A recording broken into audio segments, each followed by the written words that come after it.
الحمد لله رب العالمين، وبه نستعين على أمور الدنيا والدين، والصلاة والسلام على أشرف الأنبياء والمرسلين سيدنا محمد وعلى آله وصحبه أجمعين. قال الله تعالى في القرآن الكريم: أعوذ بالله من الشيطان الرجيم، بسم الله الرحمن الرحيم. ما كان محمد أبا أحد من رجالكم ولكن رسول الله وخاتم النبيين.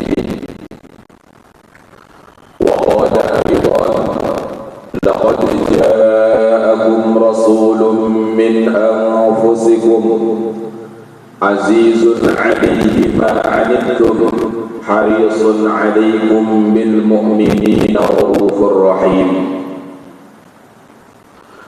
وقال رسول الله صلى الله عليه وسلم: لا يؤمن أحدكم حتى أكون أحب إليه من والده وولده والناس أجمعين.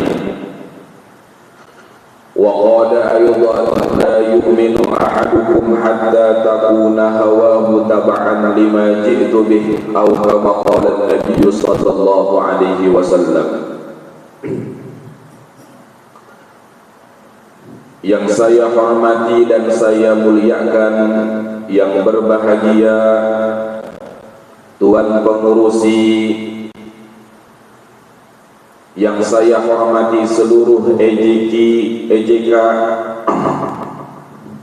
Masjid Bongawan, Tuan Imam, Tuan Bilal, tuan-tuan yang dimuliakan oleh Allah Subhanahu wa Ta'ala. Kita mulai majlis kita ini dengan memuji akan kebesaran Allah Subhanahu wa Ta'ala. Kita mulai majlis kita ini dengan mengagungkan Allah Subhanahu wa Ta'ala. Dialah Allah Subhanahu wa Ta'ala dan yang maha segala-galanya. Kekuasaan Allah adalah kekuasaan yang tidak ada batasannya. Kehebatan Allah merupakan kehebatan yang tiada tandingannya. Dialah Allah Subhanahu wa Ta'ala yang telah menciptakan kita. Dialah Allah Subhanahu wa Ta'ala yang telah memberikan rezeki kepada kita. Dan dialah Allah Subhanahu wa Ta'ala yang senantiasa mengatur kehidupan kita. Dialah Allah Subhanahu wa Ta'ala yang memelihara kita. Ya man la tarahul uyun, wahai zat yang tidak nampak, yang tidak boleh terlihat oleh mata zahir yang ada di dunia ini.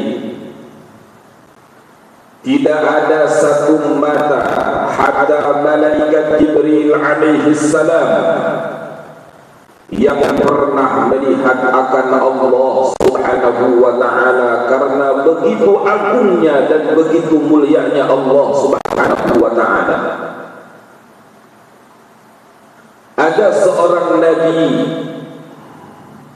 yang begitu kuat, yaitu Nabi Musa alaihi salam. Diceritakan begitu kuatnya Nabi Musa alaihi salam di dalam riwayat Imam Bukhari rahimahullahu ta'ala. Nabi Musa ini diceritakan pernah memukul malakul maut. Malakul maut datang kepada Nabi Musa alaihi salam untuk mencabut nyawa Nabi Musa alaihi salam. Berwujud seorang laki-laki, maka Nabi Nabi Musa alaihi salam tidak terima, menurut penjelasan para ulama, ada orang masuk rumahnya, padahal itu adalah malakul maut. Maka Nabi Musa alaihi salam memukul mata daripada malakul maut ni, malaikat Jibril ni, sehingga terkeluarlah biji matanya. Kita tak dapat membayangkan, tak boleh membayangkan bagaimana kekuatan Nabi Musa alaihi salam ini. Bahkan di dalam Al-Quranul Karim diceritakan begitu kuatnya Nabi Musa sehinggalah Nabi Musa memukul orang Qibti. Maka orang Qibti ini semasa dipukul oleh Nabi Musa, maka mati seketika. Tetapi tuan-tuan, puan-puan yang dimuliakan oleh Allah Subhanahu wa ta'ala, ketika Nabi Musa yang begitu kuat itu, di dalam Al-Quranul Karim diceritakan oleh Allah, Nabi Musa mengatakan, qala rabbi arini anzur ilaik, ya Allah, tampakkanlah dirimu kepadaku. Anzur ilaik, aku ingin nak melihat engkau, supaya aku boleh melihat akan engkau. Maka kata Allah, qala lan tarani, wahai Musa, kamu ini tak akan boleh, tak akan mampu melihat aku. Kalaulah Nabi Musa yang begitu kuat tak akan mampu, apatah lagi dengan kita yang penuh dengan kelemahan dan kekurangan. Kita ini jangankan memukul orang sehinggalah mati, tuan-tuan. Kuliah subuh pun kita ngantuk, tak tahan juga. Ini kekuatan kita ini tak ada kekuatan. Ya man la tarahul uyun wa la tukhalifuhu dunun, wahai zat yang tidak tercampuri, yang tidak terpengaruh dengan prasangka dan praduga hambanya. Dialah Allah Subhanahu wa ta'ala yang bersih dari setiap prasangka hambanya. Ada manusia, ada makhluk yang berprasangka, dan prasangka itu tak layak bagi Allah, tak pantas bagi Allah. Mengatakan Allah bertangan sebagaimana tangan manusia, Allah berwajah sebagaimana wajah manusia, Allah berwujud sebagaimana bentuk makhluk. Ini prasangka yang tidak layak kepada Allah Subhanahu wa ta'ala. Wala tukhaliduhu dunun, Allah bersih, Allah terbebas dari prasangka-prasangka hambanya yang tidak layak kepada Allah Subhanahu wa ta'ala. Karena Allah itu laisa kamitslihi syai'un, tidak ada yang menyamai, tidak ada yang menyerupai akan Allah Subhanahu wa ta'ala. Wala tughayyiruhul hawadith, dialah Allah Subhanahu wa ta'ala yang tidak berubah dengan perkara-perkara yang baru. Allah tidak terpengaruh dengan makhluk. Berbeza dengan kita, tuan-tuan, kekuasaan kita, kehebatan kita, keagungan kita, kemuliaan kita itu terpengaruh dengan makhluk, terpengaruh dengan yang lain.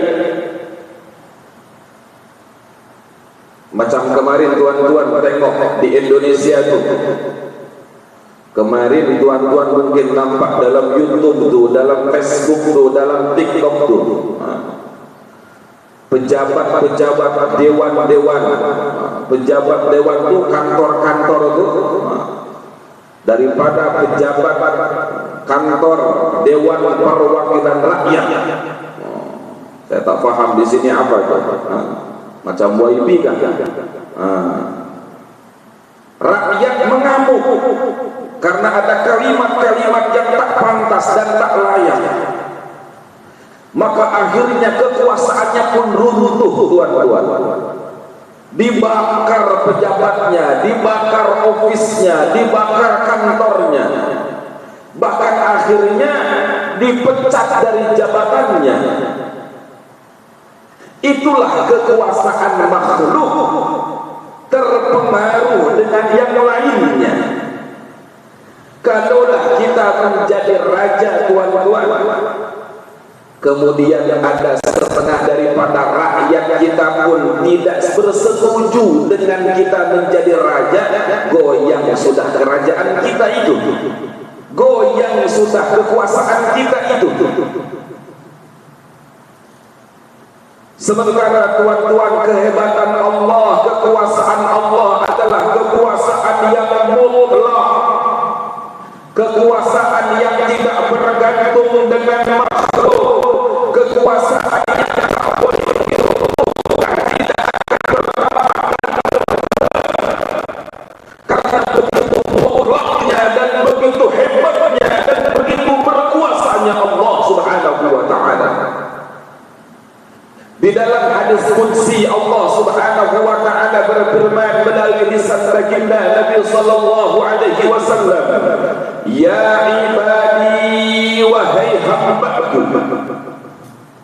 law anna awwalakum, seandainya orang yang paling awal di antara kalian, wa akhirakum, dan orang yang paling akhir di antara kalian, manusia yang pertama daripada mulai Nabi Adam alaihissalam hinggalah manusia yang paling akhir, wa insakum, baik manusianya, wa jinnakum, baik jinnya, mereka berkumpul ala qalbi rajulin wahidin minkum, mereka beriman kepada Allah, mereka menyembah akan Allah, bahkan mereka menjadi manusia yang paling salih. Kesolehannya adalah kesolehan yang paling salih, sebagaimana kesolehan daripada baginda Nabi Muhammad sallallahu alaihi wasallam. Maka Allah sebut meskipun seluruh makhluk menyembah Allah, menyembah akan Allah, ma zada dzalika fi mulki syai'a, sedikit pun tidak akan menambah kekuasaan Allah Subhanahu wa ta'ala, sedikit pun tidak akan menambah kerajaan Allah Subhanahu wa ta'ala. Sebaliknya tuan-tuan, law anna awwalakum wa akhirakum wa insakum wa jinnakum ala afjari qalbi rajulin wahid, seandainya seluruh jin, seluruh manusia, mereka tak ada yang menyembah Allah, mereka tidak ada yang beriman kepada Allah, semuanya tidak ada yang mau menyembah Allah, maka Allah sebut ibun manaqasa dzalika fi mulki syai'a, sedikit pun tidak akan mengurangi kehebatan dan kekuasaan Allah Subhanahu wa ta'ala. Maka tuan-tuan, pagi ini kita hadirkan kehebatan Allah, kita hadirkan kekuasaan Allah Subhanahu wa ta'ala, sehinggalah pada hari ini ketika kita ditakdirkan oleh Allah dapat berjalan, dapat melangkah, dapat melaksanakan, boleh melaksanakan solat berjamaah subuh, dilanjutkan dengan duduk dalam kuliah subuh ni, hadir keagungan Allah, hadir kebesaran Allah, kemudian kenikmatan Allah, karena kita ini tak boleh bergerak, kita tak boleh berjalan, kita tak boleh duduk, kecuali duduk dan bergerak, digerakkan oleh Allah, didudukkan oleh Allah. Maka ketika hadir kehebatan Allah itu, ketika kita mengucapkan syukur, alhamdulillahi rabbil alamin, kita ucapkan alhamdulillahi rabbil alamin, maka disitulah hadir kehebatan dan kekuasaan Allah, rasa syukur yang sebenarnya akan nikmat Allah Subhanahu wa ta'ala. Maka Maka tuan-tuan, saya ajak ya, kita mulai majelis kita ini dengan mengucapkan Alhamdulillahirabbil alamin. Salawat beserta salam kita haturkan kepada baginda Nabi Muhammad sallallahu alaihi wasallam, kepada keluarganya, kepada para sahabatnya, dan mudah-mudahan kita semuanya mendapatkan syafaatnya nanti di yaumil qiyamah. Amin. Amin ya rabbal alamin.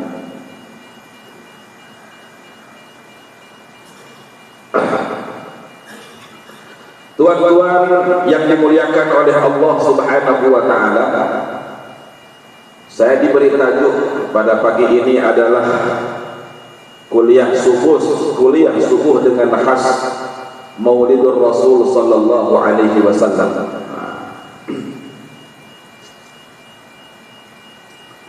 Tuan-tuan, puan-puan yang Subhanahu wa taala, kalaulah kita berbicara akan Maulidur Rasul, kelahiran baginda Nabi Muhammad sallallahu alaihi wasallam, meskipun bulan Rabiul Awal ini sebenarnya sudah mau berakhir juga, berbicara tentang maulid, tuan-tuan, maulid ini secara makna adalah waktu kelahiran. Jadi boleh kita artikan maulid itu waktu kelahiran, ataupun maulid ini bermakna tempat kelahiran, ataupun maulid ini bermakna kelahiran itu sendiri. Ketika maulid ini dinisbatkan, dikaitkan dengan baginda Nabi Muhammad sallallahu alaihi wasallam, maka yang akan kita bicarakan adalah kelahiran seorang manusia yang luar biasa, kelahiran seorang manusia yang begitu hebat, sehingga pembicaraan tentangnya, pembicaraan yang berkaitan dengannya adalah pembicaraan yang begitu hebat, termasuk pembahasan tentang maulidnya, tentang waktu kelahirannya. Maka ada ulama sebut, tuan-tuan, kalaulah sekarang maulid ini hukumnya dipertentangkan, diperselisihkan, ada sebagiannya yang mengatakan memperingati maulid itu adalah sebuah kebid'ahan. Ada kan macam itu? Rasul tidak contohkan.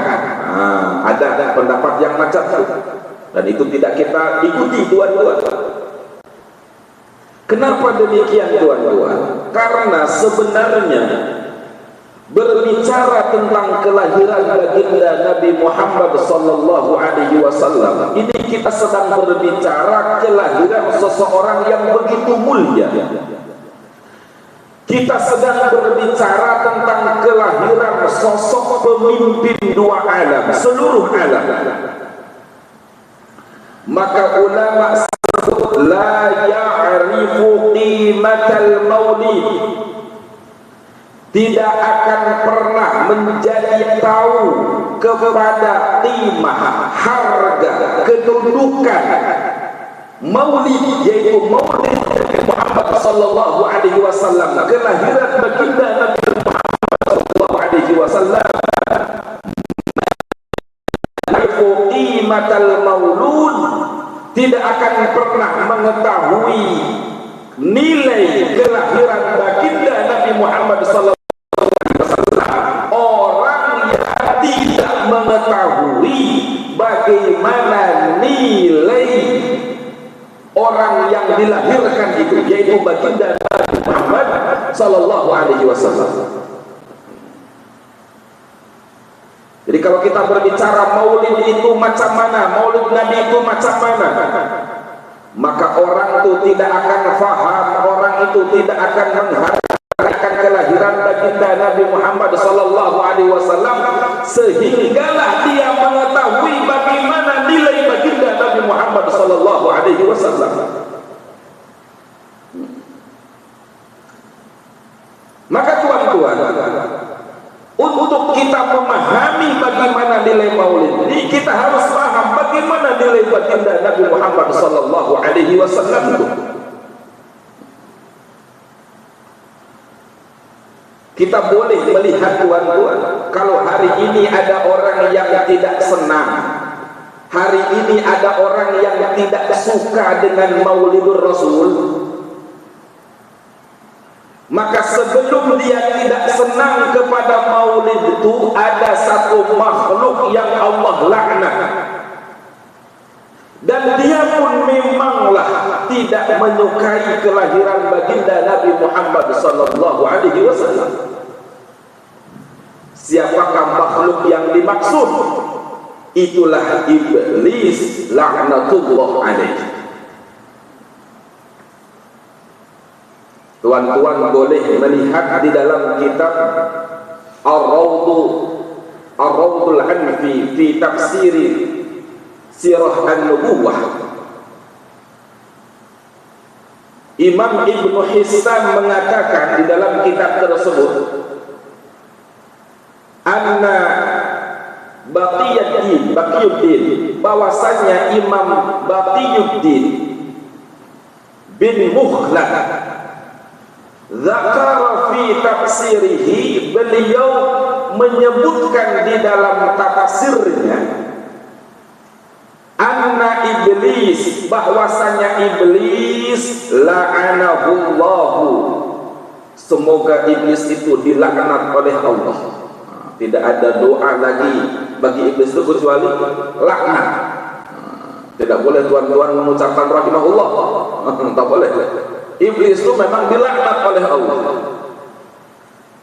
Diceritakan oleh Ibnu Hisam bahwasanya Imam Baqiyuddin bin Mukhlad dalam tafsirnya, beliau menyampaikan bahwasanya iblis laknatullah alaihi ranna arba'arannatin, pernah berteriak. Paham berteriak tuan-tuan? Berteriak, maksudnya berteriak dengan macam orang sedang bingung, macam orang sedang susah. Macam tuan-tuan banyak hutang, tak boleh bayar tuh, maka tuan-tuan berteriak. Paham berteriak? Iblis itu pernah berteriak dengan 4 kali berteriak dalam 4 tempat. Yang pertama, hina lu'ina, ketika iblis, yang pertama iblis berteriak itu ketika dilaknat oleh Allah. Semasa disuruh oleh Allah, diperintah oleh Allah untuk bersujud kepada Nabi Adam, sujud menghormati kepada Nabi Adam, bukan menyembah Nabi Adam, dia tak mau, dia enggan. Dia mengatakan, khalaqtani min nar wa khalaqtahu min tin, engkau menciptakan aku daripada api, sementara engkau menciptakan Adam daripada tanah. Dengan kesombongannya merasa lebih baik daripada Adam, maka Allah laknat iblis, laknatullah alaihi. Maka ketika dilaknat oleh Allah itu, dia berteriak dengan teriakan yang begitu kencang.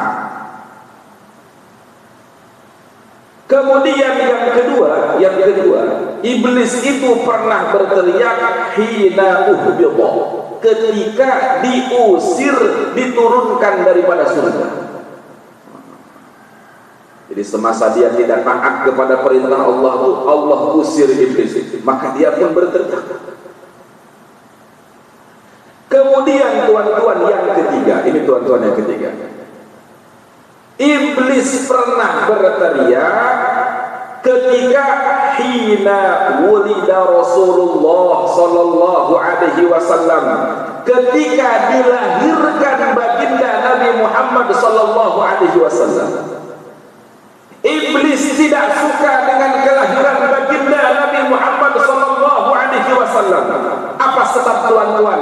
Karena ketika lahirnya baginda Nabi sallallahu alaihi wasallam, maka akan datang kebaikan-kebaikan bagi umat ini. Ketika Nabi Muhammad dilahirkan, iblis faham akan banyak kebaikan dan sudah dekatlah hari kiamat. Jadi kelahiran baginda itu memanglah tidak disukai oleh iblis sehingga dia berteriak. Jadi pertanyaannya tuan-tuan, kalau ada orang tak suka dengan maulid itu, ini lebih kurang sama juga itu. Begitulah, tapi tak perlu dijelaskan juga.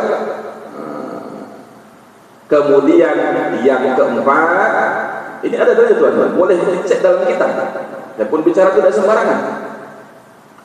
Yang keempat, hina nuzilat fatihatul kitab.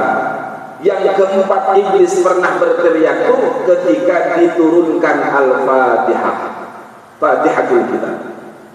Di surat Fatihah itu luar biasa tuan-tuan. Iblis pun ketika diturunkan surat itu berteriak. Maka begitu agungnya Al-Fatihah ini, mana-mana sholat baik sunnah ataupun wajib tak sah itu sholat kalau tidak membaca Al-Fatihah. Dalam madhab Imam Syafi'i, la sholata liman lam yaqra' bi fatihatil kitab. Tidak ada salat, maknanya tidak sah salat seseorang liman lam yaqra' bi fatihatil kitab, yang tidak membaca al-fatihatul kitab. Tuan-tuan tak boleh kalau tak hafal. Kalau ada orang Islam kok tak hafal, ini dipertanyakan keislamannya. Kecuali kalau baru bolehlah. Ini sudah umur 60 tahun, masih lagi belum hafal Fatihah. Kalah dengan anak-anak tadika. Na'udzubillah min dzalik.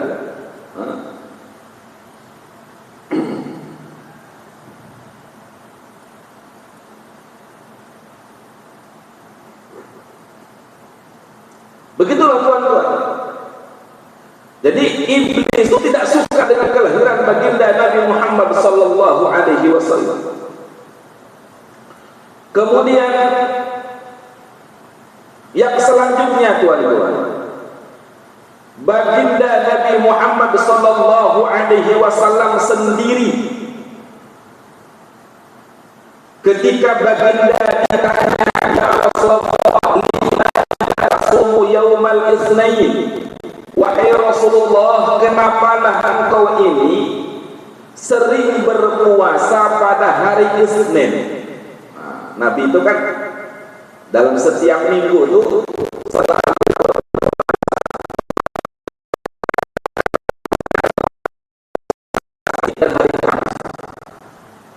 maka ada sahabat bertanya, wahai Rasulullah, kenapa engkau ini berpuasa pada setiap hari Senin? Apa alasan di sebaliknya? Maka baginda menjawab, fihi wulidtu, karena pada hari Isnin itu aku dilahirkan. Jadi karena sebab dilahirkan, maka Nabi itu, kalau orang Indonesia merayakan, bersyukur dengan dilahirkan hari Isnin itu, maka Nabi berpuasa. Paham? Jadi kalau Nabi itu tuan-tuan merayakan kelahirannya itu berpuasa, tuan, tak makan. Kalau kita ini kebalik, kalau merayakan maulid itu bukan berpuasa, yang ada makan-makan. Betul tuan-tuan. Kalau buat mana-mana majelis itu kan banyak makan. Kalau di Indonesia lagi banyak. Tapi dari hadis ini bolehlah kita mengambil kesimpulan, menjawab orang-orang yang senantiasa membid'ahkan itu. Kalaulah mereka mengatakan Nabi tidak merayakan, dalam hadis ini jelas Nabi berpuasa pada hari Isnin itu karena Nabi bersyukur, bahkan bukan setahun sekali. Nabi bersyukur dilahirkan pada hari Isnin itu setiap minggu. Jadi merayakan itu setiap minggu, bukan bulan-bulan, bukan tahun-tahun. Kita setahun sekali pun ribut lagi.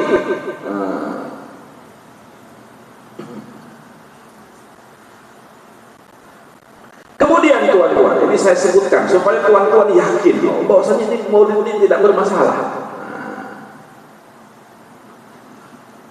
Oh, baginda mungkin, tapi sahabat tak mencontohkan, sahabat tidak merayakan. Tunggu dulu tuan-tuan. Dalam suatu saat Rasulullah sallallahu alaihi wasallam melihat para sahabat berkumpul, macam ni berkumpul. Meskipun kita tidak kumpul juga. Rasulullah bertanya, "Ma ajlasakum, wahai para sahabat, apa yang menyebabkan, apa yang kamu lakukan? Kenapa kamu duduk-duduk tuh?" Mungkin macam inilah tuan-tuan. Rasulullah datanglah, "Ma ajlasakum, apa yang menyebabkan, apa yang kamu lakukan dalam duduk-duduk ni?" Duduk-duduk kosongkah ataukah apa yang kamu lakukan? Maka para sahabat menjawab, "Jalasna, kami duduk wahai Rasulullah, nadhkurullah, kami mengingat Allah." Jadi duduknya itu mengingat Allah. Ini pertama. Wa nahmaduhu, kemudian kami memuji Allah. Memuji Allah. Alaihi wa nahmaduhu alaihi ala ma hadana ala dinil Islam. Kami memuji Allah karena Allah telah memberikan hidayah kepada kami, memberikan petunjuk kepada kami dengan agama Islam. Jadi para sahabat duduk-duduk, pertama zikir kepada Allah, yang kedua bersyukur kepada Allah karena Allah memberikan hidayah kepada Islam. Kita pun buat tuh majelis macam tu. Sekali-kali duduk dengan tetangga, dengan jiran-jiran, dengan kawan-kawan, dengan sahabat-sahabat. Apa kita nih duduk nih? Duduk kita ini adalah untuk mengingat Allah. Duduk kita ini bersyukur kepada Allah dengan nikmat hidayah. Karena Allah, kalau Allah berkehendak tuan-tuan, boleh jadi tuan-tuannya sekarang bukan di masjid. Kalau Allah berkehendak, Allah tak beri hidayah, boleh jadi tuan-tuannya sekarang sedang menyembah batu, sedang menyembah pohon. Naudzubillah. Nah, baru yang ketiga tuan-tuan, wa manallahu bika alaina. Dan kami duduk-duduk tuh karena bersyukur kepada Allah. Manallah, Allah telah menganugerahkan bika, Allah telah menunggurahkan bika akan engkau, alaina, ke atas kami. Kami bersyukur wahai Rasulullah duduk-duduk ini karena kami telah dianugerahi akan engkau. Kan Rasulullah itu tidak akan terjadi anugerah kalau tak dilahirkan. Jadi maknanya kami ini duduk-duduk ini karena bersyukur engkau telah dilahirkan kepada kami. Itu kurang lebih maknanya macam itu. Apa makna itu tuan-tuan? Kita sering baca ayat, laqad manallahu 'alal mu'minina id ba'atha fihim rasulah. Sungguh Allah telah memberikan anugerah. Mana minnah. Syekh Mutawalli Asy-Sya'rawi itu mengatakan yang dimaksud dengan minnah, Rasulullah itu adalah minnah, pemberian karunia daripada Allah. Apa itu minnah? Syekh Mutawalli Asy-Sya'rawi mengatakan yang dimaksud dengan minnah itu adalah pemberian yang begitu besarnya, itu pemberian yang karena hebatnya itu pemberian sehingga orang yang diberi itu tak dapat membalas akan minnah itu. Kita ini telah dianugerahi oleh Allah baginda Nabi Muhammad sallallahu alaihi wasallam dilahirkan kepada kita, didatangkan kepada kita baginda Nabi Muhammad sallallahu alaihi wasallam, maka akan boleh membalas. Syukur kita pun belum cukup kepada Allah dengan dilahirkannya baginda Nabi Muhammad sallallahu alaihi wasallam. Kenapa tuan-tuan? Karena Rasulullah ini manusia yang begitu mulia, begitu agung, begitu hebat. Maka dalam sebuah syair itu tuan-tuan disebutkan, sampai pukul berapa? Sudah kan? Nanti kalau tuan-tuan sudah, terus sudah. Nanti saya takut terlalu lama. Rasulullah itu manusia. Kenapa Rasulullah itu minnah tuan-tuan? Pemberian yang begitu hebat, pemberian yang begitu agung. Dalam sebuah syair ulama mengarang sebuah syair yang begitu hebat.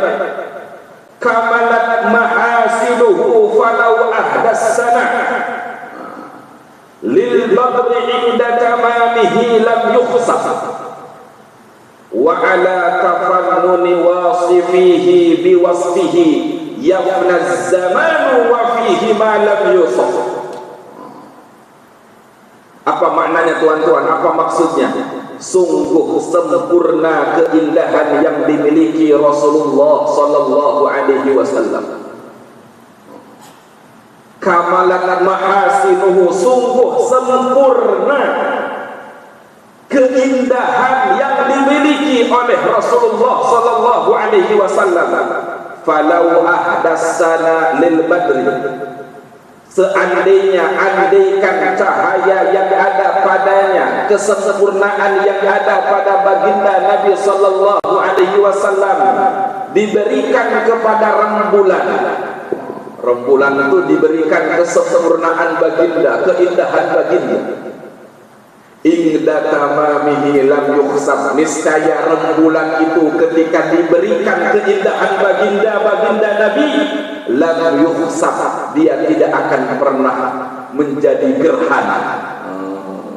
Jadi karena begitu indahnya Rasulullah, seandainya keindahan itu diberikan kepada rembulan, maka rembulan pun tidak akan menjadi gerhana. Paham gerhana tuan-tuan?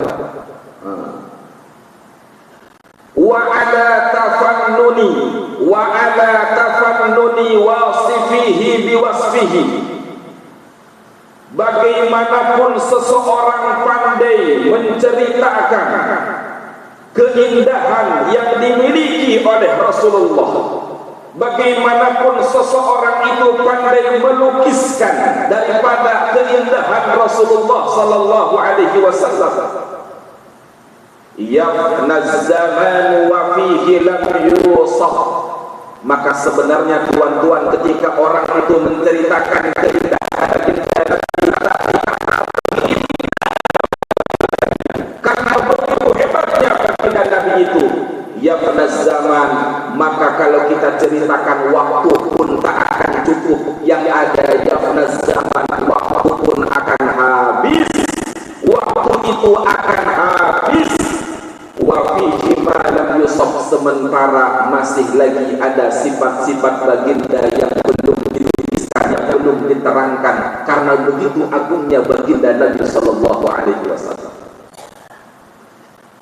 Jadi Nabi sallallahu alaihi wasallam itu manusia tuan-tuan yang kalau diceritakan, bahkan ulama itu mengatakan ribuan tahun pun diceritakan kesempurnaan baginda Nabi itu tak akan cukup, tak akan habis menceritakan keindahan.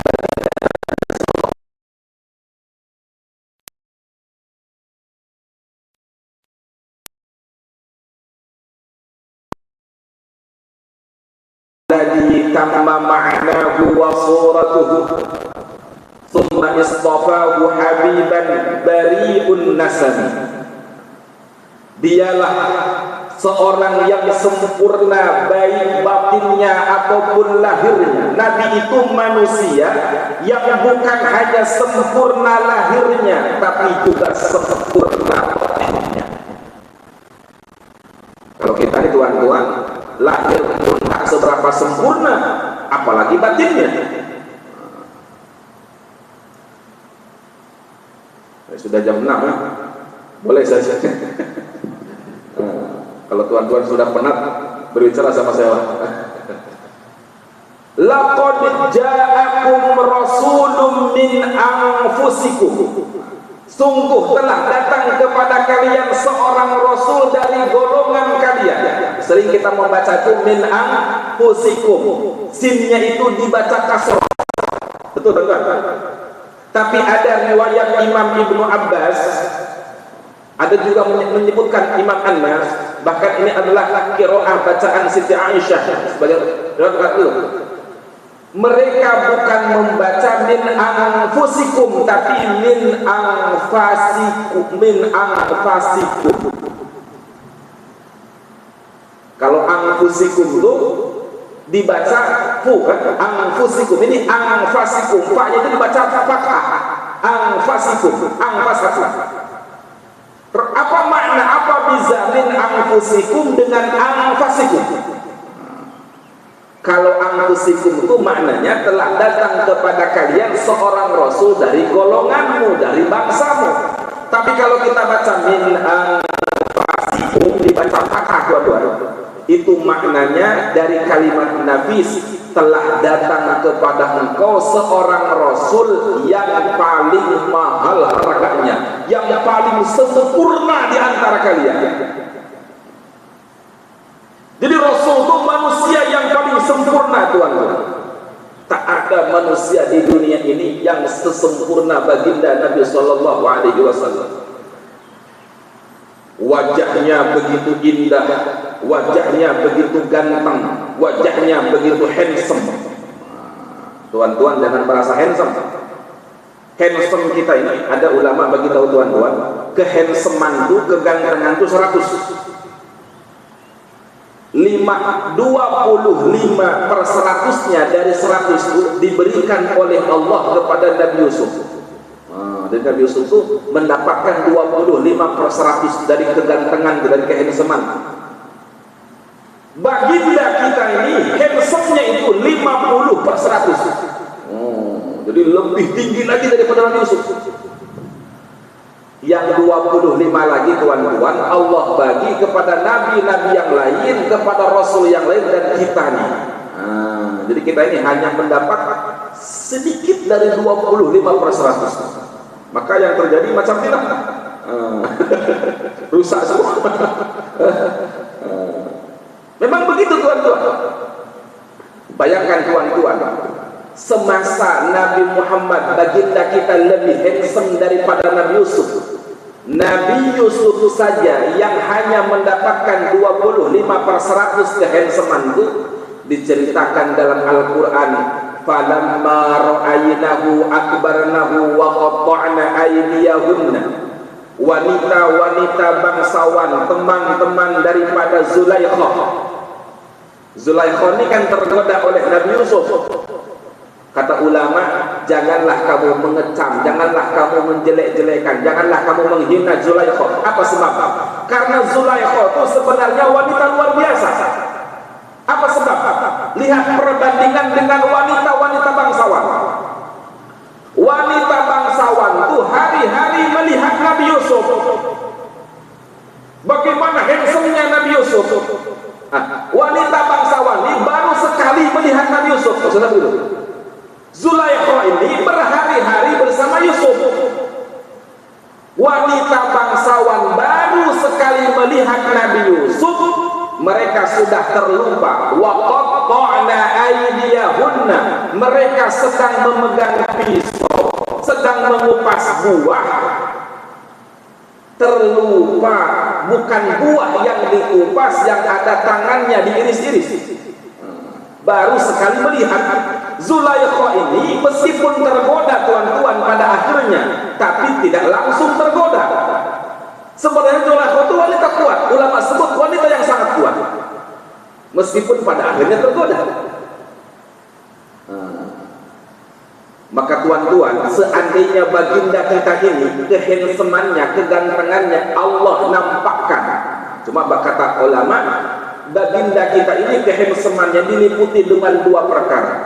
Yang pertama dengan wibawanya, yang kedua dengan cahayanya. Jadi baginda itu wajahnya itu diliputi oleh wibawa dan cahaya, sehingga orang itu tak mampu langsung melihat baginda. Kalau Allah buka sebagaimana Nabi Yusuf, maka Sayyid Muhammad bin Alwi Al-Maliki itu dalam kitab Al-Insanul Kamil itu menyebutkan wa sahbu Zulaikha law ra'ayna jabinahu, seandainya wanita-wanita bangsawan di zaman Zulaikha itu Allah tampakkan, Allah perlihatkan wajah baginda Nabi Muhammad sallallahu alaihi wasallam, bukan keseluruhan wajah, jabinahu, jidatnya, apa nih jidatnya?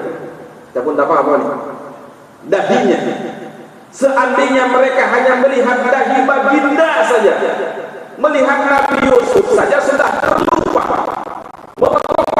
Seandainya baginda dibuka hijabnya, wibawanya dengan cahayanya itu diperlihatkan kepada wanita-wanita bangsawan itu, wa sahbu Zulaikha law ra'ayna jabinahu, seandainya wanita-wanita bangsawan itu melihat bagaimana dahi baginda Nabi sallallahu alaihi wasallam, la asarna taqti'an qulubihi 'ala al-aidi, sungguh mereka itu akan lebih memilih menusuk hatinya, mengiris hatinya daripada tangannya sendiri.